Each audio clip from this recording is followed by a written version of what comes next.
Next, coming to the next thing, that is interactive video. Okay, ಇಲ್ಲಿ ಏನಿದೆ interactive video. So what do you mean by interactive video ಅಂತ ಹೇಳಿದ್ರೆ, students learn through videos that include questions, quizzes or interactive elements.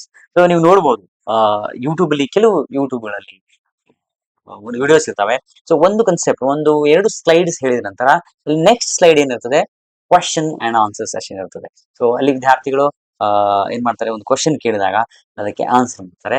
Answer ಮಾಡಿದ ನಂತರ ಅವರಿಗೆ ಅದ್ರ ಬಗ್ಗೆ ನಿಮ್ಮ ಆನ್ಸರ್ ಏನಿತ್ತು, ಸರಿ ಇತ್ತು, ತಪ್ಪಿತ್ತು, ಯಾಕೆ ತಪ್ಪಿತ್ತು ಅಂತ ಹೇಳಿ ಅಲ್ಲೇ ಅವರಿಗೆ ಫೀಡ್ಬ್ಯಾಕ್ ಕೊಟ್ಬಿಡ್ತಾರೆ. ಸೊ ಆ ಒಂದು ವಿಡಿಯೋದಲ್ಲಿ ಏನಿರ್ತದೆ, ಕ್ವಶನ್ಸ್ ಇರ್ತವೆ, ಕ್ವಿಜಸ್ ಇರ್ತವೆ ಮತ್ತು ಇಂಟ್ರಾಕ್ಟಿವ್ ಎಲಿಮೆಂಟ್ಸ್ ಅಲ್ಲಿ ನಮಗೆ ಕಾಣ್ತವೆ. ರೈಟ್. ಸೊ ನೀವು ಒಂದು ಎಕ್ಸಾಂಪಲ್ ಅನ್ನ ಹೇಳಿದ್ರೆ ನಿಮ್ಗೆ ಅದು ಅರ್ಥ ಆಗುತ್ತೆ. ಯಾವುದು ನೋಡಿ ಇಲ್ಲಿ, while watching science experiment video, the video passes and ask students predict the result. Right. So ಇಲ್ಲಿ ಒಂದು ಏನು ಒಂದು ಸೈನ್ಸ್ ಎಕ್ಸ್ಪೆರಿಮೆಂಟ್ ಅನ್ನ ಶೋ ಮಾಡುವಾಗ ನೀವು ನೋಡ್ಬೋದು, ಇದು ಇನ್ಸ್ಟಾಗ್ರಾಮ್ ಅಲ್ಲಿ ಏನ್ ಬರುತ್ತೆ, ವಿಡಿಯೋ, ಶಾರ್ಟ್ಸ್ ವಿಡಿಯೋ ಬರ್ತಾವೆ. ಅಲ್ಲಿ ಒಬ್ಬ ಏನೋ ಟೀಚರ್, ಸೈನ್ಸ್ ಟೀಚರ್ ಏನ್ ಮಾಡ್ತಾರೆ, ಎಕ್ಸ್ಪೆರಿಮೆಂಟ್ ಮಾಡ್ತಾನೆ. ಸ್ವಲ್ಪ ಎಕ್ಸ್ಪೆರಿಮೆಂಟ್ ಎಂಡಿಗೆ ಬಂದಾಗ ಅದರ ರಿಸಲ್ಟ್ ಅನ್ನ ಅವರಿಗೆ ಪ್ರೆಡಿಕ್ಟ್ ಮಾಡ್ಲಿಕ್ಕೆ ಹೇಳ್ತೀನಿ. ಇಲ್ಲಿ ಸ್ಟಾಪ್ ಮಾಡ್ಬಿಡ್ತಾನೆ, ಆ ವಿಡಿಯೋನ ಸ್ಟಾಪ್ ಮಾಡಿ ಪಾಸ್ ಮಾಡಿ 10 ಸೆಕೆಂಡ್ ಟೈಮ್ ಕೊಡ್ತಾನೆ. ಎಷ್ಟು? 10 ಸೆಕೆಂಡ್ ಅಲ್ಲಿ ಟೈಮ್ ಕೊಟ್ಟು ಅವರಿಗೆ ಯು ಪ್ರೆಡಿಕ್ಟ್ ದಿ ರಿಸಲ್ಟ್, ಏನಾಗಬಹುದು ಅಂತ ಹೇಳಿ ನೀವು ಪ್ರೆಡಿಕ್ಟ್ ಮಾಡಿ ಅಂತ ಅವರಿಗೆ ಹೇಳುವಂಥದ್ದು. ಅವಾಗ ವಿದ್ಯಾರ್ಥಿಗಳು ಏನ್ ಮಾಡ್ತಾರೆ, ಅವರ ಮೈಂಡ್ ಅಲ್ಲಿ ಹಿಂಗಾಗ್ಬಹುದು ಹಂಗಾಗ್ಬಹುದು ಅಂತ ಹೇಳಿ ಅವರಿಗೆ ಮೈಂಡ್ ಅಲ್ಲಿ ಬರುವಂಥದ್ದು. Right. This is the example of right interactive video. Okay, ನೋಡಿ ಈ ತರ ಅಲ್ಲಿ ನಿಮ್ಗೆ ಇಂಟ್ರಾಕ್ಟಿವ್ ವಿಡಿಯೋ ಇರ್ತದೆ. ಅಲ್ಲಿ ವಿದ್ಯಾರ್ಥಿಗಳು ಫೀಡ್ಬ್ಯಾಕ್ ಅನ್ನ ಕೊಡ್ಬೇಕಾಗತ್ತೆ. ಸೊ ಈ ನನ್ನ ಆನ್ಸರ್ ಇದು ಅಂತ ಹೇಳಿ ಅವರಿಗೆ ಅಲ್ಲಿ ಆನ್ಸರ್ ನ ಕೊಡ್ಬೇಕಾಗ್ತದೆ ಅಲ್ಲೇ. ಸೊ ಹಾಗೆ ಅದು ಇಂಟ್ರಾಕ್ಟಿವ್ ವಿಡಿಯೋ ಇರ್ತದೆ. ರೈಟ್. ಅದು ವಿಡಿಯೋ ರೆಕಾರ್ಡೆಡ್ ಇದ್ರೂ ಅಲ್ಲಿ ಇಂಟ್ರಾಕ್ಟಿವ್ ಎಲಿಮೆಂಟ್ಸ್ ಇರ್ತವೆ. Okay, that is interactive video method. So what are the advantages and disadvantages? Makes learning visual and engaging. That is the thing. ಇಲ್ಲಿ ನಮಗೆ ಇಂಟ್ರಾಕ್ಷನ್ ಜಾಸ್ತಿ ಇರುತ್ತೆ, ಹಾಗಾಗಿ it makes learning engaging. Helps better understanding. So ನೀವು feedback ಇರೋದ್ರಿಂದ ಅಲ್ಲಿ ವಿದ್ಯಾರ್ಥಿಗಳಿಗೆ understanding ಅಲ್ಲಿ ಜಾಸ್ತಿ ಆಗಿರ್ತದೆ. Immediate feedback through quizzes. Immediate feedback through quizzes ಮೂಲಕ ಅವರಿಗೆ ಆನ್ಸರ್ ಅಲ್ಲೇ ಗೊತ್ತಾಗ್ತದೆ, ಸರಿ ಏನೋ ತಪ್ಪೇನು ಅಂತ ಹೇಳಿ ಅಲ್ಲೇ ಫೀಡ್ಬ್ಯಾಕ್ ಅವರಿಗೆ ದೊರೆಯುವಂಥದ್ದು. What are the disadvantages? Requires technology, preparation takes time, and technical issue may interrupt learning. These are the common things, right? Next, coming to the next point, that is heuristic method. This is very very important. ಯಾಕೆ ಅಂತ ಕೇಳಿ, you G C NET ಅಲ್ಲಿ ಇದ್ರ ಮೇಲೆ ನಿಮಗೆ questions ಬರ್ತವೆ. ಇದ್ರ ಮೇಲೆ ನಿಮಗೆ ಕ್ವಶನ್ಸ್ ಗಳು ಬರುವಂತದ್ದು. ನಮಗೆ ಹ್ಯೂರಿಸ್ಟಿಕ್ ಮೆಥಡ್ ಅಂದ್ರೆ what you mean by this heuristic ಅಂತ ಅದು ಬಂದ್ಬಿಡುತ್ತೆ. ಏನೋ ಬಿಗ್, ಏನೋ ಬೇರೆ ಕನ್ಸೆಪ್ಟ್ ಇರಬೇಕು ಅಂತ ಹೇಳಿ ನಮ್ಗೆ ಮೈಂಡ್ ಅಲ್ಲಿ ಬಂದ್ಬಿಡ್ತದೆ. ನಾನು ಓದಿಲ್ಲ, ಗೊತ್ತೇ ಇಲ್ಲ ಅಂತ ಹೇಳಿ ಆತರ ಮೈಂಡ್ ಅಲ್ಲಿ ಬರ್ಬೋದು ನನಗೆ. What you mean by heuristic method ಅಂತ ಕೇಳಿದ್ರೆ, students learn by discovering knowledge. So ಇದು ಮೇನ್ ಇಂಪಾರ್ಟೆಂಟ್ ಆಗಿರುವಂತದ್ದು ಏನಂತ ಅಂದ್ರೆ, they learn by discovering knowledge. So ವಿದ್ಯಾರ್ಥಿಗಳು they act as explorer here. ಯಾರು? ಎಕ್ಸ್ಪ್ಲೋರರ್ಸ್. ಅವರನ್ನ they are exploring things, they are discovering by themselves. ಇದು ಇಂಪಾರ್ಟೆಂಟ್. ಹ್ಯೂರಿಸ್ಟಿಕ್ ಮೆಥಡ್ ಅಂದ್ರೆ something, discovering something ಅಂತ, ಡಿಸ್ಕವರಿಂಗ್ ದಿ ನಾಲೆಜ್ ಅಂತ ಹೇಳಿ. They learn by discovering knowledge themselves through investigation and problem solving rather than receiving direct instruction. So ಇಲ್ಲಿ ವಿದ್ಯಾರ್ಥಿಗಳಿಗೆ ಆ teacher ಏನ್ ಮಾಡ್ತಾನೆ ಅಂತಂದ್ರೆ, ಏನು ಕೊಡೋದಿಲ್ಲ, ಯಾವುದೇ ರೀತಿಯ ಇನ್ಸ್ಟ್ರಕ್ಷನ್ ಕೊಡೋದಿಲ್ಲ, ಯಾವ ರೀತಿ ಒಂದು ಪ್ರಾಬ್ಲಮ್ ಅನ್ನ ಸಾಲ್ವ್ ಮಾಡ್ಬೇಕಂತ ಹೇಳಿ ಕೊಡೋದಿಲ್ಲ. ಸೊ ಏನ್ ಮಾಡ್ತಾನೆ ಟೀಚರ್ ಅಂತಂದ್ರೆ, ಒಂದು ಪ್ರಾಬ್ಲಮ್ ಅನ್ನ ತಂದು ವಿದ್ಯಾರ್ಥಿಗಳ ಮುಂದೆ ಇಟ್ಬಿಡ್ತಾರೆ. ಅಲ್ಲಿ ವಿದ್ಯಾರ್ಥಿಗಳು ಏನ್ ಮಾಡ್ತಾರೆ, ಆ ಒಂದು ಪ್ರಾಬ್ಲಮ್ ಅನ್ನ ಸಾಲ್ವ್ ಮಾಡ್ಲಿಕ್ಕೆ ಅವರು ಬೇರೆ ಬೇರೆ ರೀತಿಯ ವಿಚಾರಗಳನ್ನ ಮಾಡ್ತಾರೆ. ಸೊ ಹಿಂಗ್ ಮಾಡಿದ್ರೆ ಆಗ್ಬೋದೇನೋ, ಹಂಗ್ ಮಾಡಿದ್ರೆ ಆಗ್ಬೋದೇನೋ, ಈ ರೀತಿಯಾದಂತಹ ಸ್ಟೆಪ್ ನ ಫಾಲೋ ಮಾಡಿದ್ರೆ ಒಂದು ರಿಸಲ್ಟ್ ಹಿಂಗ್ ಬರ್ಬೋದೇನೋ ಅಂತ ಹೇಳಿ ಅವರೇ ಡಿಸ್ಕಷನ್ ಮಾಡ್ಕೊಂಡು, ಅವರೇ ವಿಚಾರ ಮಾಡ್ಕೊಂಡು ಆ ಒಂದು ಪರ್ಟಿಕ್ಯುಲರ್ ಪ್ರಾಬ್ಲಮ್ಗೆ ಸೊಲ್ಯೂಷನ್ ಅನ್ನ ತೆಗೆದುಕೊಳ್ಳಬಹುದು. ಸೊ ಇದನ್ನ ಏನಂತ ಕರಿತೀವಿ ಅಂತ ಅಂದ್ರೆ, ಹ್ಯೂರಿಸ್ಟಿಕ್ ಮೆಥಡ್ ನಾವು ಕರಿತೀವಿ. ಸೊ ಒಂದು ಎಕ್ಸಾಂಪಲ್ ಅನ್ನ ನೋಡಿದಾಗ ವಿಲ್ ಡಿಸ್ಕಸ್ ದಿಸ್. ಇಲ್ಲಿ ಏನಾಗ್ತದೆ ನೋಡಿ, instead of explaining grammar rules, so teacher ಏನ್ ಮಾಡ್ತಾರೆ, ಇಲ್ಲಿ ಅವರು ಮೊದಲು ಗ್ರಾಮರ್ ರೂಲ್ಸ್ ಅನ್ನು ಹೇಳೋದಿಲ್ಲ. ಸಬ್ಜೆಕ್ಟ್, ವರ್ಬ್, ಆಬ್ಜೆಕ್ಟ್, ಈ ಒಂದು ಸ್ಟ್ರಕ್ಚರ್ ಅನ್ನ ಹೇಳದೆ ಅವ್ರು ಏನ್ ಮಾಡ್ತಾರೆ, the teacher asks students to observe sentences and identify the pattern themselves. So ಇಲ್ಲಿ ಒಂದು ಸೆಂಟೆನ್ಸ್ ಅನ್ನ ಕೊಡಲಾಗುತ್ತೆ ಅವರಿಗೆ. ಒಂದು ಸೆಂಟೆನ್ಸ್ ಅನ್ನ ಕೊಟ್ಟು ಆ ಒಂದು ಸೆಂಟೆನ್ಸ್ ಅಲ್ಲಿ ಇರೋ ಗ್ರಾಮ್ಯಾಟಿಕಲ್ ಪ್ಯಾಟರ್ನ್ ಯಾವುದು, ಅಂತ ಅವರಿಗೆ ಡಿಸ್ಕವರ್ ಮಾಡ್ಲಿಕ್ಕೆ ಹೇಳ್ತಾರೆ. ವಿದ್ಯಾರ್ಥಿಗಳು ತಮ್ಮ ತಾವೇ ಅಲ್ಲಿ ಆ ಒಂದು ಆ ಸೆಂಟೆನ್ಸ್ ಅಲ್ಲಿ ಇನ್ವಾಲ್ವ್ ಆಗಿ ಅವ್ರು ಏನ್ ಮಾಡ್ತಾರೆ ಅದನ್ನ ಅದಕ್ಕೆ ಸೊಲ್ಯೂಷನ್ ಅನ್ನ ಕಂಡುಹಿಡಿತಾರೆ. Right, this is the example. So ಇಲ್ಲಿ ಅದಕ್ಕೆ ರಿಲೇಟೆಡ್ ಆಗಿರುವಂತಹ ಒಂದು ಇಮೇಜ್ ನಿಮಗೆ ಕಾಣಬಹುದು. ವಿದ್ಯಾರ್ಥಿಗಳು ಇಲ್ಲಿ ಇನ್ವಾಲ್ವ್ ಆಗಿ ದೇ ಆರ್ ಟೇಕಿಂಗ್ ನೋಟ್ಸ್. ಇಲ್ಲಿ ಆ, ಆ, ಆ, ಈ ವಿದ್ಯಾರ್ಥಿಗಳು ಆಕೆ she is observing things. Right, so ಹೀಗಾಗುವಂಥದ್ದು. Now coming to what are the advantages and what are the disadvantages of this particular learning method. So promotes independent thinking. Of course, independent thinking. ಯಾಕಂದ್ರೆ ಇಲ್ಲಿ ವಿದ್ಯಾರ್ಥಿಗಳು without the help of the teachers they are exploring the things. ಹಾಗಾಗಿ ಇಲ್ಲಿ independent thinking ಬೆಳೆಯುವುದು. Develops scientific attitude. So when they are um, exploring things, right? When they are discovering things, they see they develop scientific skills. ಅದನ್ನ ಅವರು inculcate ಮಾಡ್ಕೊಳ್ತಾರೆ. Learning becomes long lasting. So ನಿಮ್ಗೆ ಇಲ್ಲಿ experience learning ಸಿಗುತ್ತೆ. ಒಂದು particular ಒಂದು incident ನ ನಿಮ್ಗೆ ಎಕ್ಸ್ಪೀರಿಯನ್ಸ್ ಸಿಗುತ್ತೆ. ಒಂದು ಪ್ರಾಬ್ಲಮ್ ನ ಸಾಲ್ವ್ ಮಾಡ್ಕೊಂತ ನೀವು ಕಲಿತಾಗ ಅದರದ್ದು ಏನು ಕಲಿಕೆ ಲಾಂಗ್ ಲಾಸ್ಟಿಂಗ್ ಇರುತ್ತೆ. ರೈಟ್, ಜೀವನ ಪರ್ಯಂತ ಅದನ್ನ ನೀವು ನೆನಪಿಟ್ಕೊಳ್ತೀರಿ ಅನ್ನುವಂಥದ್ದು. ಸೊ ಅಂತ ಲರ್ನಿಂಗ್ ಇಲ್ಲಿ ಹ್ಯೂರಿಸ್ಟಿಕ್ ಮೆಥಡ್ ಆಗ್ತದೆ. So what are the disadvantages? ಇಲ್ಲಿ first of all it is time consuming. Right, time ಬೇಕಾಗುತ್ತೆ. ಅದನ್ನೆಲ್ಲ ಪ್ಲಾನ್ ಮಾಡಬೇಕು, ಒಂದು ಪ್ರಾಬ್ಲಮ್ ಅನ್ನ ಕೊಡಬೇಕು ಎಲ್ಲವಲ್ಲಿ. It is a time taking thing, not suitable for all topics. ಎಲ್ಲಾ ಟಾಪಿಕ್ ಗಳನ್ನ ನಾವು ಏನ್ ಮಾಡಕ್ಕಾಗಲ್ಲ, ಹ್ಯೂರಿಸ್ಟಿಕ್ ಮೆಥಡ್ ಅನ್ನು ಯೂಸ್ ಮಾಡ್ಕೊಂಡು ಏನ್ ಮಾಡಕ್ಕಾಗಲ್ಲ, ಕಲಿಸ್ಲಿಕ್ಕೆ ಆಗುದಿಲ್ಲ. Right, requires skilled teachers. ಇಲ್ಲಿ ಟೀಚರ್ಸ್ ಗಳು ಸ್ಕಿಲ್ಡ್ ಆಗಿರ್ಬೇಕು, ಆವಾಗ ಮಾತ್ರ ಅದು ಸಾಧ್ಯ ಆಗ್ತದೆ ಅನ್ನುವಂಥದ್ದು. So this is about heuristic method. So coming to the next method ಯಾವುದು ಅಂತಂದ್ರೆ ಡಿಫ್ರೆನ್ಶಿಯೇಟೆಡ್ ಇನ್ಸ್ಟ್ರಕ್ಷನ್. ಇಲ್ಲಿ ನಿಮ್ಗೆ ಒಂದು ಜಸ್ಟ್ ಒಂದು ಈ ವರ್ಡ್ ಅಲ್ಲೇ ನಿಮ್ಗೆ ಗೊತ್ತಾಗುತ್ತೆ, ಡಿಫ್ರೆನ್ಶಿಯೇಟೆಡ್ ಇನ್ಸ್ಟ್ರಕ್ಷನ್. ಸೊ ಬೇರೆ ಬೇರೆ ವಿದ್ಯಾರ್ಥಿಗಳಿಗೆ ಬೇರೆ ಬೇರೆ ರೀತಿಯಾದಂತಹ ಇನ್ಸ್ಟ್ರಕ್ಷನ್ ಅನ್ನ ಕೊಡುವುದು. ಸೊ ನಾವು ನೋಡಬಹುದು ನಮ್ಮ ಕ್ಲಾಸ್, ವಿದ್ಯಾರ್ಥಿಗಳ ಕ್ಲಾಸು, ಒಂದು ಕ್ಲಾಸ್ ನಲ್ಲಿ ವಿವಿಧ ತರ ಡೈವರ್ಸ್ ಕೈಂಡ್ ಆಫ್ ಸ್ಟೂಡೆಂಟ್ಸ್ ಇರ್ತಾರೆ. ಕೆಲವು ವಿದ್ಯಾರ್ಥಿಗಳು ಲ್ಯಾಂಗ್ವೇಜ್ ಅಲ್ಲಿ ಕೆಲವು ಲ್ಯಾಂಗ್ವೇಜ್ ಸ್ಕಿಲ್ ಚಲೋ ಇರ್ತದೆ, ಕೆಲವು ವಿದ್ಯಾರ್ಥಿಗಳು ಲ್ಯಾಂಗ್ವೇಜ್ ಸ್ಕಿಲ್ ಇರೋದಿಲ್ಲ, ಕೆಲವು ವಿದ್ಯಾರ್ಥಿಗಳಿಗೆ ಥಿಂಕಿಂಗ್ ಅಬಿಲಿಟಿ ಇರ್ತದೆ, ಇನ್ನು ಕೆಲವು ವಿದ್ಯಾರ್ಥಿಗಳಿಗೆ ಥಿಂಕಿಂಗ್ ಅಬಿಲಿಟಿ ಇರೋದಿಲ್ಲ. ರೈಟ್, ಕೆಲವು ವಿದ್ಯಾರ್ಥಿಗಳು ಇಂಟ್ರೆಸ್ಟ್ ಬೇರೆ ಇರ್ತದೆ, ಇನ್ನೂ ಒಂದು ಗ್ರೂಪ್ ಆಫ್ ವಿದ್ಯಾರ್ಥಿಗಳು ಇಂಟ್ರೆಸ್ಟ್ ಬೇರೆ ಇರ್ತದೆ. So we see a diverse kind of students in a classroom. ಹಾಗಾಗಿ ಅಲ್ಲಿ ಪ್ರತಿಯೊಬ್ಬ ವಿದ್ಯಾರ್ಥಿಗಳಿಗೆ ಬೇರೆ ಬೇರೆ ರೀತಿಯ ಇನ್ಸ್ಟ್ರಕ್ಷನ್ ಕೊಡುವಂಥದ್ದು ನಾವು ನೆನ್ಸ್ಕೊತೀವಿ, ಡಿಫ್ರೆನ್ಶಿಯೇಟೆಡ್ ಲರ್ನಿಂಗ್ ಅಂತ ಕರಿತೀವಿ. ಸೊ ಇಲ್ಲಿ teaching is adapted to meet different learning levels, abilities and interest of student. So ಇಲ್ಲಿ ಏನ್ ಮಾಡ್ತಾರೆ ಅಂದ್ರೆ ಟೀಚಿಂಗ್ ಯಾವ ರೀತಿ ಅಡಾಪ್ಟ್ ಮಾಡ್ಕೊತಾರ ಅಂತಂದ್ರೆ ಇಲ್ಲಿ ಲರ್ನಿಂಗ್ ಲೆವೆಲ್ಸ್ ಗಳು ಮತ್ತು ಸ್ಟೂಡೆಂಟ್ ಗಳ ಅಬಿಲಿಟಿ, ಸ್ಟೂಡೆಂಟ್ ಗಳ ಅಬಿಲಿಟಿ ಆಧಾರದ ಮೇಲೆ ಅವರಿಗೆ ನಾವು ಇನ್ಸ್ಟ್ರಕ್ಷನ್ ಕೊಡುವಂಥ, ಕಲಿಕೆಯನ್ನ ಕೊಡುವಂಥದ್ದು, ಅವರ ಇಂಟ್ರೆಸ್ಟ್ ಗಳ ಆಧಾರದ ಮೇಲೆ ಕಲಿಕೆಯನ್ನು ಕೊಡುವಂಥದ್ದು. ರೈಟ್, ಸೊ ಈ ಒಂದು ಲರ್ನಿಂಗ್ ನಮಗೆ ಈಗ ಬೇಕಾಗಿದೆ. ಸೊ ಸ್ಟೂಡೆಂಟ್ ಗಳ ಇಂಟ್ರೆಸ್ಟ್ ಏನು? ಸೊ ಇಂಜಿನಿಯರ್ ಆಗಿದ್ರೆ if he wants to become writer or engineer ಆಗಿದ್ರೆ ಅವನಿಗೆ ನಾವು ಏನ್ ಮಾಡ್ಬೇಕು, ಅದೇ ರೀತಿಯ ಸ್ಕಿಲ್ಸ್ ಅನ್ನ ಕಲ್ಸ್ಕೊಳ್ಬೇಕು. If he wants to become writer, ಹೌದಾ, ರೈಟರ್ ಆಗ್ಬೇಕಾದ್ರೆ ಅದೇ ರೀತಿಯ ಸ್ಕಿಲ್ಸ್ ಗಳು ಅವುಗಳಿಗೆ ಆ ವಿದ್ಯಾರ್ಥಿಗಳಿಗೆ ನಾವು ಕಲಿಸ್ಬೇಕಾಗುತ್ತೆ. ಸೊ ಇದನ್ನ ನಾವು ಡಿಫ್ರೆನ್ಶಿಯೇಟೆಡ್ ಲೆವೆಲ್. ಸೊ ಯಾವ ಇಂಟ್ರೆಸ್ಟ್ ಇರ್ತದೆ ಅದೇ ಇಂಟ್ರೆಸ್ಟ್ ಮೇಲೆ ಅವರಿಗೆ ನಾವು ಕೊಡುವಂಥದ್ದು ಏನು ಇನ್ಸ್ಟ್ರಕ್ಷನ್ ಅಥವಾ ಕಲಿಕೆಯನ್ನು ಕೊಡುವಂಥದ್ದು. ಎಕ್ಸಾಂಪಲ್ ಏನು? So in a same class ಏನಿರುತ್ತೆ, advance students analyse poem deeply. ಏನ್ ಮಾಡ್ತಾರೆ, ನಾ ಹೇಳಿದಾಗೆ ಒಂದು ಕ್ಲಾಸ್ ಅಲ್ಲಿ ಅಡ್ವಾನ್ಸ್ ಸ್ಟೂಡೆಂಟ್ಸ್ ಇದ್ದಾರೆ, ಎವರೇಜ್ ಸ್ಟೂಡೆಂಟ್ಸ್ ಇದ್ದಾರೆ ಮತ್ತು ಬಿಗಿನರ್ ಸ್ಟೂಡೆಂಟ್ಸ್ ಇರ್ತಾರೆ. ರೈಟ್, ಸೊ ಇಲ್ಲಿ ನಾವೇನ್ ಮಾಡೋದು, ಸೊ ಒಂದು ಕ್ಲಾಸ್ ಅಲ್ಲಿ advance students analyse the poem deeply, average students summarise it and beginners identify vocabulary. Right, ಇಲ್ಲಿ ಅಡ್ವಾನ್ಸ್ ಸ್ಟೂಡೆಂಟ್ಸ್ ಗಳಿಗೆ ಏನ್ ಕೊಡುವಂಥದ್ದು, ಅಲ್ಲಿ ಆ ಪೋಯಮ್ ಅನ್ನು ಅನಾಲಿಸಿಸ್ ಮಾಡ್ಲಿಕ್ಕೆ ಕೊಡುವಂಥದ್ದು, ಎವರೇಜ್ ಸ್ಟೂಡೆಂಟ್ಸ್ ಗಳಿಗೆ ಸಮರೈಸ್ ಮಾಡ್ಲಿಕ್ಕೆ ಕೊಡೋದು, ಬಿಗಿನರ್ಸ್ ಗಳಿಗೆ ನಾವು ಐಡೆಂಟಿಫೈ ವೊಕ್ಯಾಬ್ಯುಲರಿ ಅನ್ನ ಐಡೆಂಟಿಫೈ ಮಾಡ್ಲಿಕ್ಕೆ ಕೊಡುವಂಥದ್ದು.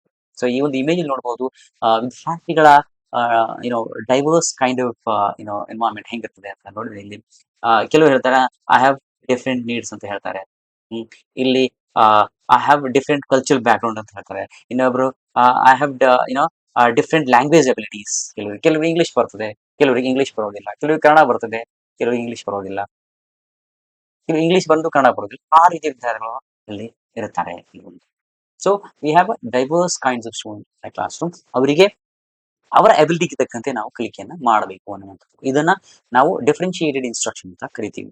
right? So what are the advantages and disadvantages of this particular differentiated instruction ಅಂತ ಕೇಳಿದ್ರೆ ಒಂದನೇದು ವಾಟ್ ಆರ್ ದಿ ಅಡ್ವಾಂಟೇಜಸ್ ಅಂತ ಅಡ್ರೆಸಸ್ ಇಂಡಿವಿಜುವಲ್ ಡಿಫರೆನ್ಸಸ್ ರೈಟ್ ವಿದ್ಯಾರ್ಥಿಗಳ ಡಿಫರೆನ್ಸಸ್ ಅಕಾರ್ಡಿಂಗ್ಲಿ ಅವ್ರು ಏನ್ ಮಾಡ್ತಾರೆ ಕಲಿಕೆನ ಮಾಡ್ತಾರೆ ಸೊ ಯಾವ ಇಂಟ್ರೆಸ್ಟ್ ಇರ್ತದೆ ಆ ಇಂಟ್ರೆಸ್ಟ್ ಆಧಾರದ ಮೇಲೆ ಅವರಿಗೆ ಅದೇ ರೀತಿಯಾದಂತಹ ಇನ್ಸ್ಟ್ರಕ್ಷನ್ ಅದೇ ರೀತಿಯಾದಂತಹ ಕಲಿಕೆ ಸ್ಕಿಲ್ಸ್ ಅನ್ನ ಕಲಿಸ್ಕೊಡುವಂಥದ್ದು ಇಂಪ್ರೂವ್ಸ್ ಲರ್ನಿಂಗ್ ಔಟ್ಕಮ್ಸ್ ಇಲ್ಲಿ ಲರ್ನಿಂಗ್ ಔಟ್ಕಮ್ ಇಂಪ್ರೂವ್ ಆಗ್ತದೆ ಯಾಕೆ ಅಂತ ಅಂದ್ರೆ ಇಲ್ಲಿ ಜಾಸ್ತಿ ಇಂಟ್ರೆಸ್ಟ್ ಇದ್ದಾಗ ವಿದ್ಯಾರ್ಥಿಗಳಿಗೆ ಒಂದು ವಿಷಯದ ಮೇಲೆ ಇಂಟ್ರೆಸ್ಟ್ ಇದ್ದಾಗ ಕಲಿಕೆ ಜಾಸ್ತಿ ಆಗ್ತದೆ ಲರ್ನಿಂಗ್ ಅನ್ನುವಂಥದ್ದು ಜಾಸ್ತಿ ಆಗ್ತದೆ ಲರ್ನಿಂಗ್ ಜಾಸ್ತಿ ಆದಾಗ ಅಲ್ಲಿ ನಮಗೆ ಲರ್ನಿಂಗ್ ಔಟ್ಕಮ್ ಇಲ್ಲಿ ಜಾಸ್ತಿ ಆಗಬೇಕು ಸೊ ಎಂಕರೇಜಸ್ ಪಾರ್ಟಿಸಿಪೇಷನ್ ಇಲ್ಲಿ ಯಾಕೆ ಇದಾಗ್ತದೆ ಅಂತಂದ್ರೆ ಇಲ್ಲಿ ಇಟ್ ಎಂಕರೇಜಸ್ ಪಾರ್ಟಿಸಿಪೇಷನ್ ಇಲ್ಲಿ ಅವ್ರು ಇಂಟ್ರೆಸ್ಟ್ ಆಗಿ ಬರೋದ್ರಿಂದ ವಿದ್ಯಾರ್ಥಿಗಳು ಅವರಿಗೆ ಇಂಟ್ರೆಸ್ಟ್ ಆಗಿರುವಂತ ಟಾಪಿಕ್ ನ ಅವರಿಗೆ ತಿಳಿಸೋದ್ರಿಂದ ಏನಾಗ್ತದೆ ಎಂಕರೇಜ್ಮೆಂಟ್ ಪಾರ್ಟಿಸಿಪೇಷನ್ ಅಲ್ಲಿ ಜಾಸ್ತಿ ಆಗ್ತದೆ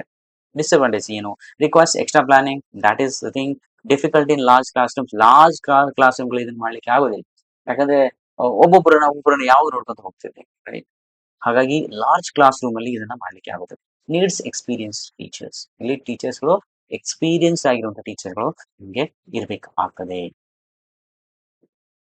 next what is that tutorial method what is that tutorial method so ಈ ನೋಡಿರ್ಬೋದು ನಾವು ಕೆಲವು ಸಂದರ್ಭಗಳಲ್ಲಿ ನೋಡಬಹುದು ಟ್ಯೂಟರ್ಸ್ ಅಂತ ಇರ್ತಾರೆ ಟ್ಯೂಟರ್ಸ್ ಸೊ ಒಂದು ಮನೆಯಲ್ಲಿ ಸಣ್ಣ ಮಗುವಿಗೆ ಗ್ರಾಮರ್ ಕ್ಲಾಸ್ ಹೇಳ್ಕೊಡ್ಬಹುದು ಮ್ಯಾಥ್ಸ್ ಅನ್ನ ಹೇಳ್ಕೊಡ್ಬಹುದು ಅಥವಾ ಸೈನ್ಸ್ ಅನ್ನ ಹೇಳ್ಕೊಡ್ಬಹುದು ನಾವು ನೋಡ್ತೀವಿ ಸೊ ಅಲ್ಲಿ ಒಬ್ಬ ವಿದ್ಯಾರ್ಥಿಗೆ ಒಬ್ಬನೇ ಟೀಚರ್ ಇರ್ತಾರೆ ಅದನ್ನ ಟ್ಯೂಟರಿಂಗ್ ಅಂತ ಕರಿತೀವಿ ಸೊ ಆ ಒಂದು ರೀತಿಯ ಮೆಥಡ್ ಅನ್ನು ನಾವು ಲರ್ನಿಂಗ್ ಅಲ್ಲಿ ಯೂಸ್ ಮಾಡಬಹುದು ಹಾಗಾಗಿ what you mean by this tutorial method ಅಂತ ಹೇಳಿದ್ರೆ ಇಲ್ಲಿ ಏನಾಗುತ್ತೆ ಅಂದ್ರೆ in this method teacher or tutor works with a small group of students ಇಲ್ಲಿ ಒಂದು 5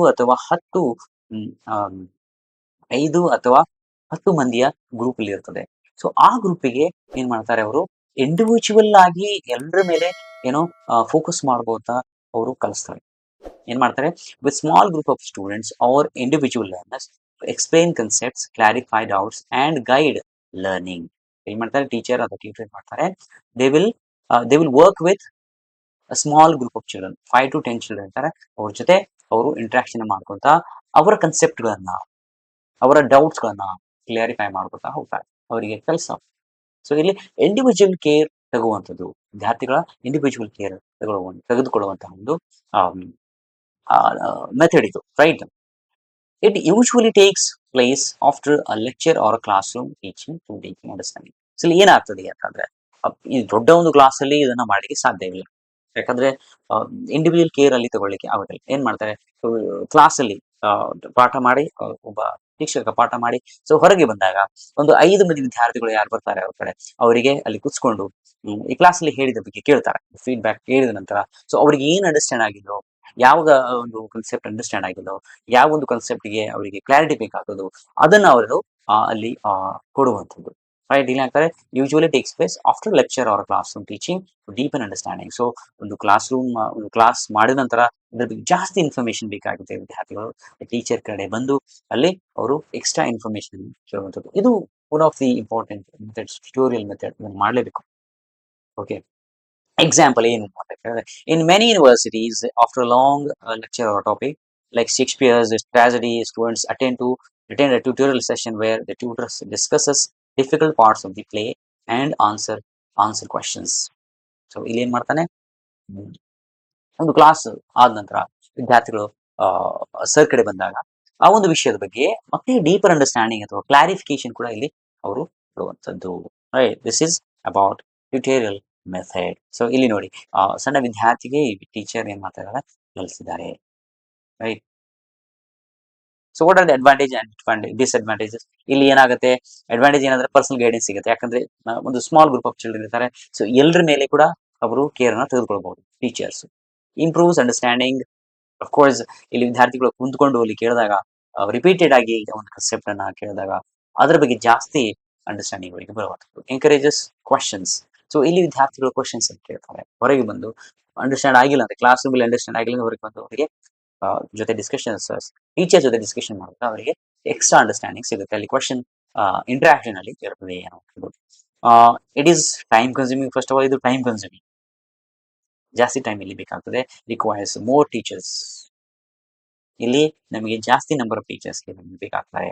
not suitable for every large classes. So ಎಲ್ಲಾ ಕ್ಲಾಸ್ಗಳಿಗೆ ಇದು ಏನಾಗಲ್ಲ, ಸೂಟೇಬಲ್ ಅಲ್ಲ ಅನ್ನುವಂಥದ್ದು. ಸೊ ಈಗ ಇನ್ನು ಒಂದು method, this is the last method we are discussing in this session, that is programmed instruction ಅಂತ ಹೇಳಿದೆ. ಸೊ ಇದು ಒಂದು ಕೂಡ learner central method, programmed instruction ಅಂತ. ಇದು ಕೈಂಡ್ ಆಫ್ ಆನ್ಲೈನ್ ಕ್ಲಾಸ್ ಅಂತ ಕೇಳ್ಬೋದು, ಆನ್ಲೈನ್ ಲರ್ನಿಂಗ್ ಅಂತ ನೀವು ಹೇಳಬಹುದು. ಏನು ಆನ್ಲೈನ್ ಲರ್ನಿಂಗ್ ಅಂತ ನೀವು ಇದನ್ನ ಹೇಳಬಹುದು. ಓಕೆ, ಸೊ ಇದ್ರಲ್ಲಿ ಏನಾಗುತ್ತೆ, in which learning material is presented in small logical steps called frames. ಇಲ್ಲಿ ಇಂಪಾರ್ಟೆಂಟ್, ನಿಮಗೆ ಯು ಜಿ ಸಿ ನೆಟ್ ಅಲ್ಲಿ ಕೇಳಿದಾಗ what you mean this frame ಅಂತ ಹೇಳ್ತಾರೆ. ಸೊ ಇನ್ಫಾರ್ಮೇಶನ್ ಹೇಗೆ ಕೊಡಲಾಗುತ್ತೆ ಅಂದ್ರೆ ಥ್ರೂ ಫ್ರೇಮ್, ಲಾಜಿಕಲ್ ಸ್ಟೆಪ್ಸ್, ಅದನ್ನ ಫ್ರೇಮ್ಸ್ ಅಂತ ಕರಿತೀವಿ. After each step students must respond to question and receive immediate feedback. The learner moves to the next step only after understanding the previous one. So ಇಲ್ಲಿ ಏನಾಗುತ್ತೆ ಅಂತ ಕೇಳಿದ್ರೆ, ಒಂದು video class ಅನ್ನು ಕೊಟ್ಟಾಗ ನಿಮಗೆ ಸೊ ಒಂದು ಕನ್ಸೆಪ್ಟ್ ಅನ್ನು ಹೇಳ್ತಾರೆ, ಅಥವಾ ಒಂದು ಸ್ಮಾಲ್ ಪ್ರೆಸೆಂಟೇಷನ್ ಅಲ್ಲಿ ಕೊಟ್ಟು ತದನಂತರ ಅದ್ರ ಮೇಲೆ ಕ್ವಶನ್ಸ್ ಅನ್ನ ಕೇಳ್ತಾರೆ. ಆ ಕ್ವಶನ್ಸ್ ಅನ್ನ ಸರಿ ಮಾಡಿದ್ರೆ ಮಾತ್ರ ನೀವು ನೆಕ್ಸ್ಟ್ ಗೆ ಹೋಗಬಹುದು. ಅಲ್ಲಿ ಆ ಕ್ವಶನ್ ಗೆ ಸರಿಯಾದ ಆನ್ಸರ್ ನೀವು ಕೊಡಬೇಕು. ತದನಂತರ ನೆಕ್ಸ್ಟ್ ವಿಡಿಯೋ ಬರ್ತದೆ, ನೆಕ್ಸ್ಟ್ ಸೆಗ್ಮೆಂಟ್, ನೆಕ್ಸ್ಟ್ ಸ್ಟೆಪ್ ಬರ್ತದೆ. ಅದರ್ವೈಸ್ ನೆಕ್ಸ್ಟ್ ಸ್ಟೆಪ್ಗೆ ಹೋಗೋದಿಲ್ಲ. ಈ ತರದ ಏನು ಲೆಕ್ಚರ್ ಅನ್ನ ಏನಂತ ಪ್ರೋಗ್ರಾಮ್ಡ್ ಇನ್ಸ್ಟ್ರಕ್ಷನ್ ಅಂತ ನಾವು ಕರಿತೀವಿ. ಇಲ್ಲಿ students must respond to question and receive immediate feedback. ಸರ ಆ ಒಂದು ಕ್ವಶನ್ಗೆ ಅವ್ರು ರೆಸ್ಪಾಂಡ್ ಮಾಡಲೇಬೇಕು. There is no option to skip it. Skip ಮಾಡ್ಲಿಕ್ಕೆ ಆಗೋದಿಲ್ಲ. The learner moves to the next step only after understanding the previous one. So ಹಿಂದಿನ ಒಂದು ಕನ್ಸೆಪ್ಟ್ ಅನ್ನ ಅಂಡರ್ಸ್ಟ್ಯಾಂಡ್ ಮಾಡಿದ ನಂತರನೇ has to go to the next step. That is the compulsion here. So it was mainly developed by ಯಾರು ಅಂತಂದ್ರೆ B F Skinner. B F Skinner ನ ಒಂದು behaviourist theory ಅದರ ಮೇಲೆ ಆಧಾರವಾಗಿರುತ್ತದೆ, based on the principles of behaviourist learning theory and reinforcement. Right. So ಇದು ನಿಮ್ಮ mind ಅಲ್ಲಿ ಇರ್ಲಿ. It has been influenced by B F Skinner ಅಂತ. Okay, so what is the example for this ಅಂತ ಕೇಳಿದ್ರೆ, ಏನ್ example, in many online learning platforms like Khan Academy. ನೀವು Khan sir ನೋಡಿಬಹುದು, YouTube ಅಲ್ಲಿ ಬರ್ತಿರ್ತಾರೆ ಅವಾಗ ಕೆಲವೊಂದ್ಸಲ ಅವರ ವಿಡಿಯೋಗಳನ್ನ ಬಹಳ ಜನ ನೋಡ್ತಾರೆ. ಅವ್ರದ್ದು ಒಂದು ಅಕಾಡೆಮಿ ಇದೆ, ಖಾನ್ ಅಕಾಡೆಮಿ ಅಂತ ಇದೆ. ಸೊ ಅಲ್ಲಿ ಅವರು ಇದು ಪ್ರೋಗ್ರಾಮ್ಡ್ ಇನ್ಸ್ಟ್ರಕ್ಷನ್ ನಾವು ಕೆಲವೊಂದ್ಸಲ ಏನ್ ಮಾಡ್ತಾರೆ, ಲೈಕ್ ಖಾನ್ ಅಕಾಡೆಮಿಯಲ್ಲಿ students watch short lesson and then answer questions. The system instantly tells them whether the answer is correct or explains the mistake. ಏನಾಗುತ್ತೆ, ಕ್ವಶನ್ಸ್ ಅನ್ನ ಕೊಡಲಾಗುತ್ತೆ ಒಂದು ವಿಡಿಯೋ ನಂತರ. ತದನಂತರ ಅವ್ರು ಏನ್ ಮಾಡ್ತಾರೆ, ಅದನ್ನ ಆನ್ಸರ್ ಮಾಡ್ಬೇಕು. ಆನ್ಸರ್ ಮಾಡದೇ ಇದ್ರೆ ಮುಂದೆ ಹೋಗಕ್ ಆಗೋದಿಲ್ಲ. ಮತ್ತೆ ಒಂದು ವೇಳೆ ತಪ್ಪು ಮಾಡಿದ್ರೆ ಅದಕ್ಕೆ ಫೀಡ್ಬ್ಯಾಕ್, ಯಾಕೆ ತಪ್ಪು ಮಾಡಿದಿರಿ ಅನ್ನೋದ್ರ ಫೀಡ್ಬ್ಯಾಕ್ ಅಲ್ಲಿ ಕೊಡಲಾಗ್ತದೆ. Right. This is called programmed instruction ಅಂತ ಕರಿತೀವಿ. So this is the end of the lesson. I want you people to subscribe to my channel. Thank you very much.